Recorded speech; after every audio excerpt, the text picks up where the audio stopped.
القصه بتاعت سيف فاروق جعفر، لانه السيناريو مشي كالتالي: انه سيف في جلسه في نادي الزمالك بالتوقيع لمده 4 سنوات، واذل الستار على هذا الامر. ودائما وابدا عشان برضو حضراتكم تكونوا معانا في الصوره، نحن نتعامل في مثل هكذا امور فيما هو الرسمي انه نادي الزمالك طلع بشكل رسمي اعلن تجديد للاعب اللي هو سيف فاروق جعفر. اليوم بيكتشف الجميع انه سيف فاروق جعفر كان موقعا لصالح بيراميدز، وتفاصيل التعاقد بتاع سيف فاروق جعفر لبيراميدز كالتالي، وهحكي لك شويه حاجات واحنا بندردش سوا مع بعض.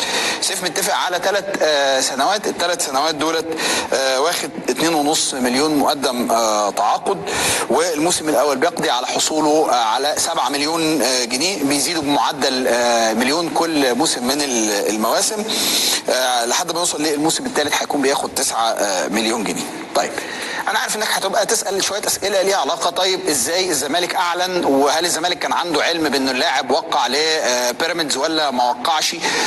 طب لو الزمالك لو عنده علم انه اللاعب وقع مع بيراميدز، طب ازاي وقع مع اللاعب او مدد للاعب، او الامور مشيت ازاي؟ اكيد كانوا هيلوموا عليه زي ما حصل مثلا مع يوسف اسامه نبيه. حقيقه انا لا اخفيك سرا، ما عرفناش نوصل لمعلومه حقيقيه في الجزئيه دي. هل هم عندهم علم بهذا الامر واختاروا بشكل او باخر ان هم يعلنوا التعاقد مع اللاعب على انه يتم تسويه الامور بشكل ودي، لان ملاش غير كده، شكل ودي مع بيراميدز، فيحصل اتفاق تعالوا احنا هنقعد هاتوا لنا العقود بتاعت سيف حافظ ان هو يكمل معانا ومضى معانا، فخلاص خلصت القصه. هل هو الامر كده ولا الزمالك لم يكن يعلم بانه سيف اصلا وقع لبيراميدز؟ حاولت اوصل لكل المصادر اللي انت ممكن تتخيلها. حقيقه انا سمعت الروايتين، فلذلك مش قادر استدل منهم على شيء اقدر اطلع اقوله لك بشكل انا متاكد منه بنسبه 100%.